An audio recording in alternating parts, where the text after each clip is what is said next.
Hey guys, welcome to my channel. I'm Lisa, and in this video we're going to have a look at how I've completed these two frogs and the branch with the background. If you like this video, remember to like and subscribe, and if you're a frog fan you can always check out my cards available on Etsy, my other videos on YouTube, and add me on Instagram. So let's get started first with the background. So in preparation for putting down the pan pastels, what I did was tape the edges of the piece. So I measured where the border is going to be and then put tape all around the edges.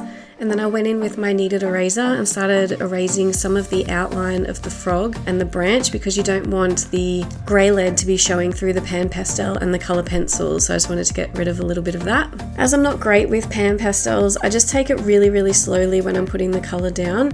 So the thing I did first was use some of the bright yellow green tint, which is the sort of yellow colour. Put that down everywhere, and then I started to go in from the edges with the darker greens to get darker and bring it all towards the middle. Once the background was in, if you do rub on the pan pastel it will just come straight off. So what I've done is gone in with some tracing paper, traced around the frogs and the branch, and then cut that out and put sort of a mask over the pan pastel that I've already put down, so that I'm not rubbing it off with my hand or leaning on it or getting any colour pencil on it. In the description below I'll put a list of all the colours I used for the frog, the branch, and also the pan pastel colours I used as well. So when starting with the branch, what I do is use some of the Bistre or the Nougat colour and lightly map out the shapes that I can see, and then go in with the Ivory, the warm grey one, and start to put in a base colour. And then using the darker browns like the burnt Siena, Walnut Brown, I also added in a little bit of cinnamon and Beige Red because there's a bit of pinky colour in the branch as well. And then for the moss I used earth green, yellowish, grass green, May green, olive green, yellowish.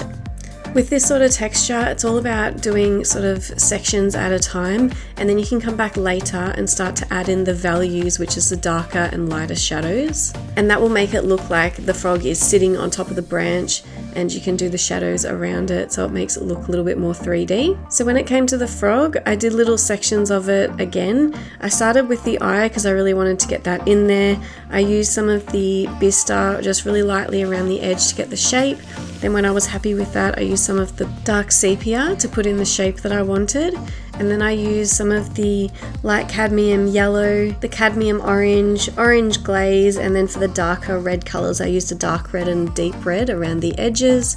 And I also used the white Holbein pencil. So this sort of pencil is great for texture like this because it will make it sort of look shiny, and you can get really light areas when you're pushing hard on the pencil to get sort of highlighted areas.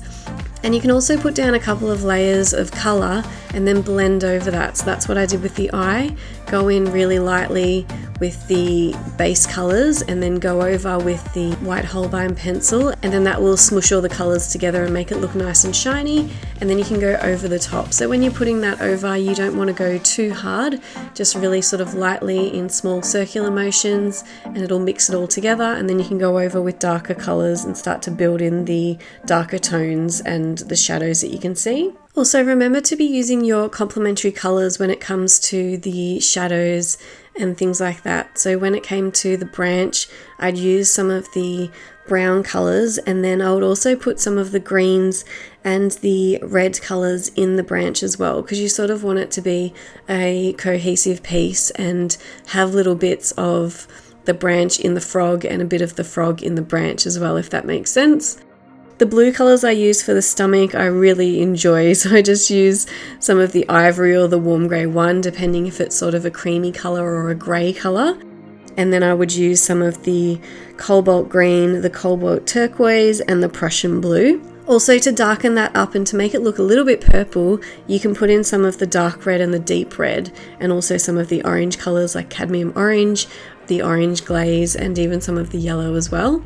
On the underbelly of the frog, underneath the chin, I used a mixture of the Ivory, warm grey one, and then I started to go in with all of the colours I've already used, but just very lightly. So I started with some of the cinnamon, and then mixing that together with the cadmium orange and some of the bluer colours really bring out the purple tones. So I didn't use any purple on this piece, but I just mixed some of the red colours and orange colours with the blue colours and the green colours, and it sort of blends it down to make it sort of a grayscale effect, and also a little bit purple as well. So instead of going into the shadows with grey and brown colours, which might make it look a bit muddy, go in with the like olive green, yellowish, or the Prussian blue or the deep red. So the darker colours will deepen the shadows but not make it look muddy. Time to take the mask off and have a look at it all up. I did go over with a little brush and my pan pastel with the very light colour of the bright yellow green tint, and then sort of add little bits right up to the edge of the frog, because you don't want to have sort of a white glow around the frog and the branch and make it look like there's a gap between the animals and the background. So I just had to blend that down a little bit, which is just small circular motions going over the pencil. So I really hope that you enjoy this video. Remember to give it a like and subscribe. You can check these pieces out on Etsy and on my Instagram. I'll see you in the next video. Keep drawing, guys. Bye.